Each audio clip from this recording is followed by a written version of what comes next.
बिस्मिल्लाहिर्रहमानिर्रहीम। तमाम भाई और बहनों को अस्सलाम वालेकुम। नाज़रीन गिरामी, हज़रत मूसा अलैहिस्सलाम बनी इसराइल को ख़िताब करने के लिए खड़े हुए तो उनसे सवाल किया गया कि लोगों में सबसे ज़्यादा इल्म किसके पास है। हज़रत मूसा अलैहिस्सलाम ने फरमाया मेरे पास है। तो अल्लाह ताला ने उन पर उताब किया कि इल्म को अल्लाह की तरफ मंसूब क्यों नहीं किया। चुनाचे अल्लाह ताला ने वही भेजी कि बहरीन जहाँ दो दरिया मिलते हैं वहाँ मेरे बंदों में से एक बंदा ऐसा है जिसके पास आपसे भी ज़्यादा इल्म है। मूसा अलैहिस्सलाम ने अर्ज़ किया, ए मेरे अल्लाह, मैं किस तरह उसके पास पहुँचूँगा। अल्लाह ताला ने फरमाया, ज़मील में एक मछली रख कर चल दो, जहाँ वो खो जाएगी वहीं वो शख्स आपको मिलेगा। फिर मूसा अलैहिस्सलाम ने अपने साथ अपने खादिम यूशा बिन नून को लिया और ज़मील में मछली रखकर चल दिए। यहाँ तक कि एक टेले के पास पहुँचे तो मूसा अलैहिस्सलाम और उनके खादिम दोनों लेट गए और दोनों सो गए। मछली ज़मील में कूदने लगी, यहाँ तक कि निकलकर दरिया में गिर गई। अल्लाह ताला ने पानी का बहाव वहीं रोक दिया और वहाँ ताक सा बन गया और उसका रास्ता वैसा ही बना रहा, जबकि मूसा अलैहिस्सलाम के साथी भूल गए कि उन्हें मछली के मुतालिक बताएं। सुबह हुई तो मूसा अलैहिस्सलाम ने अपने साथी से खाना तलब किया और फरमाया कि इस सफ़र में हमें बहुत थकन हुई है। रावी कहते हैं कि मूसा अलैहिस्सलाम उसी वक्त थके जब उस जगह से तजावुज़ किया जिसके मुतालिक हुक्म दिया गया था। देखिए, जब हम टेले पर ठहरे तो मैं मछली भूल गया था और यकीनन ये शैतान ही का काम है कि मुझे भुला दिया कि मैं आपसे इसका तज़किरा करूं कि उसने अजीब तरीके से दरिया का रास्ता अख्तियार किया। मूसा अलैहिस्सलाम फरमाने लगे, वही जगह तो हम तलाश कर रहे थे। चुनाचे वो दोनों अपने कदमों के निशानों पर वापस लौटे। वो दोनों अपने कदमों के निशानात पर चलते चलते चट्टान के पास पहुँचे तो एक आदमी को देखा कि वो चादर से अपने आप को ढांके हुए है। हज़रत मूसा अलैहिस्सलाम ने उन्हें सलाम किया। उन्होंने फरमाया, इस ज़मीन में सलाम कहाँ? मूसा अलैहिस्सलाम ने फरमाया, मैं ज़मीन में मूसा हूँ। उन्होंने पूछा, बनी इसराइल का मूसा? आप अलैहिस्सलाम ने फरमाया, हाँ।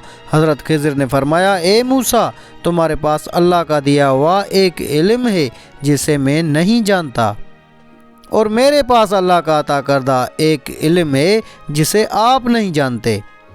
हज़रत मूसा अलैहिस्सलाम ने फरमाया, क्या मैं इस शर्त पर आपके पीछे चलूं कि आप मेरी रहनुमाई फरमाते हुए मुझे वो बात सिखाएं जो अल्लाह ताला ने आपको सिखाई है। हज़रत खिज़र ने फरमाया, आप सब्र नहीं कर सकेंगे, और इस चीज़ पर कैसे सब्र कर सकेंगे जिसका आपके अक्ल ने अहाता ही नहीं किया। हज़रत मूसा अलैहिस्सलाम ने फरमाया, अनकरीब आप मुझे सब्र करने वाला पाएंगे और मैं आपकी हुक्म अदूली नहीं करूँगा। हज़रत खिज़र ने फरमाया, अगर मेरी पैरवी करना चाहते हो तो जब तक कोई बात मैं खुद न बयान करूं आप मुझसे नहीं पूछेंगे। हज़रत मूसा अलैहिस्सलाम ने फरमाया, ठीक है। फिर हज़रत मूसा अलैहिस्सलाम और हज़रत खिज़र दोनों साहिल पर चल रहे थे कि एक कश्ती उनके पास से गुजरी। उन्होंने कहा कि हमें भी सवार कर लो। उन्होंने खिज़र अलैहिस्सलाम को पहचान लिया और बग़ैर किराए के दोनों को बिठा लिया। हज़रत खिज़र अलैहिस्सलाम ने उस कश्ती का तख्ता उखाड़ दिया। हज़रत मूसा बोल पड़े कि आपने कश्ती को तोड़ दिया ताकि उस कश्ती वाले गर्क हो जाएं। आपने बड़ा अजीब काम किया है। हज़रत खिज़र अलैहिस्सलाम ने फरमाया, ए मूसा, क्या मैंने तुम्हें नहीं कहा था कि तुम मेरे साथ रहकर सब्र नहीं कर सकोगे? हज़रत मूसा अलैहिस्सलाम ने फरमाया, जो बात मैं भूल गया हूँ आप उस पर मेरा मुआख़ज़ा न करें और मुझे तंगी में न डालें। फिर वो कश्ती पर से उतरकर अभी साहिल पर चल रहे थे कि एक बच्चा बच्चों के साथ खेल रहा था। हज़रत खिज़र अलैहिस्सलाम ने उसका सर पकड़ा और उसे हाथ से झटका देकर कत्ल कर दिया। मूसा अलैहिस्सलाम कहने लगे कि आपने एक बेगुनाह कत्ल कर दिया, आपने बड़ी बेजा हरकत की। वो कहने लगे, मैंने कहा था कि आप मेरे साथ सब्र नहीं कर सकते। रावी कहते हैं कि ये बात पहली बात से ज़्यादा ताजुब खेज थी। मूसा अलैहिस्सलाम कहने लगे कि अगर उसके बाद भी मैं आपसे किसी चीज़ के बारे में सवाल करूं तो आप मुझे साथ न रखिएगा। आप मेरी तरफ से उज़र को पहुंच चुके हैं। پھر وہ دونوں چلے یہاں تک کہ ایک بستی کے پاس سے گزرے اور ان سے کھانے کے لیے کچھ مانگا تو انہوں نے ان کی مہمانی کرنے سے انکار کر دیا۔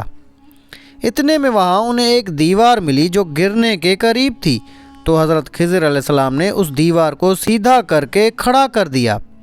موسیٰ علیہ السلام کہنے لگے کہ ہم ان لوگوں کے پاس آئے تو انہوں نے ہماری ضیافت تک نہیں کی اور ہمیں کھانا کھلانے سے بھی انکار کر دیا۔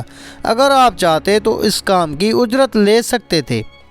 حضرت خضر علیہ السلام نے فرمایا، بس اب یہ وقت ہماری اور آپ کی جدائی کا ہے۔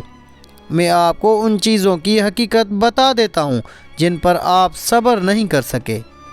اور حضرت خضر علیہ السلام نے حضرت موسیٰ علیہ السلام کو پکڑ کر فرمایا کہ میں اب آپ کو ان کاموں کا راز بتاتا ہوں کہ جن پر تم صبر نہ کر سکے۔ کشتی تو ان مسکینوں کی تھی جو کہ سمندر میں مزدوری کرتے تھے، اور ان کے آگے ایک بادشاہ تھا جو بہت بڑا ظالم تھا اور کشتیوں کو چھین لیتا تھا۔ تو میں نے چاہا کہ میں اس کشتی کو عیب دار کر دوں، تو جب کشتی چھیننے والا بادشاہ آئے گا تو اس کشتی میں عیب سمجھ کر اس کو چھوڑ دے گا، اور وہ کشتی آگے جائے گی اور کشتی والے پھر اس کشتی کو درست کروا لیں گے۔ اور وہ لڑکا جسے میں نے قتل کیا ہے فطرتاً وہ کافر تھا، اس کے ماں باپ اس سے بڑا پیار کرتے تھے۔ جب وہ بڑا ہوگا تو اپنے ماں باپ کو بھی سرکشی میں پھنسا دے گا، تو میں نے چاہا کہ اللہ تعالیٰ ان کو اس لڑکے کے بدلے میں دوسرا لڑکا عطا فرما دے گا جو کہ اس سے بھی بہتر ہوگا۔ اور وہ دیوار جسے میں نے درست کیا وہ 2 یتیم لڑکوں کی تھی جس کے نیچے خزانہ تھا، تاکہ جب تک وہ بڑے ہو جاتے اور وہ دیوار میں خزانہ چھپا رہتا۔ نبی اکرم صلی اللہ علیہ وسلم نے فرمایا، ہماری چاہت تھی کہ موسیٰ علیہ السلام کچھ دیر اور صبر کرتے تاکہ ہمیں ان کی عجیب و غریب خبریں سننے کو ملتی۔ پھر نبی اکرم صلی اللہ علیہ وسلم نے فرمایا کہ موسیٰ نے پہلا سوال تو بھول کر کیا تھا۔ پھر ایک چڑیا آئی جس نے کشتی کے کنارے پر بیٹھ کر دریا میں اپنی چونچ ڈبوئی۔ پھر حضرت خضر علیہ السلام نے موسیٰ علیہ السلام سے فرمایا، میرے اور آپ کے علم نے اللہ کے علم میں سے صرف اسی قدر کم کیا جتنا اس چڑیا نے دریا سے کم کیا۔ تو ناظرین گرامی، یہ تھا حضرت موسیٰ علیہ السلام اور حضرت خضر علیہ السلام کا واقعہ۔ امید ہے آپ کو ویڈیو پسند آئی ہوگی۔ اگر آپ کو ویڈیو اچھی لگی تو ویڈیو کو لائک کر کے اپنے دوست و احباب سے بھی زیادہ سے زیادہ شیئر کریں، اور ایسی مزید ویڈیوز دیکھنے کے لیے ہمارے چینل کو سبسکرائب کریں۔ جزاک اللہ۔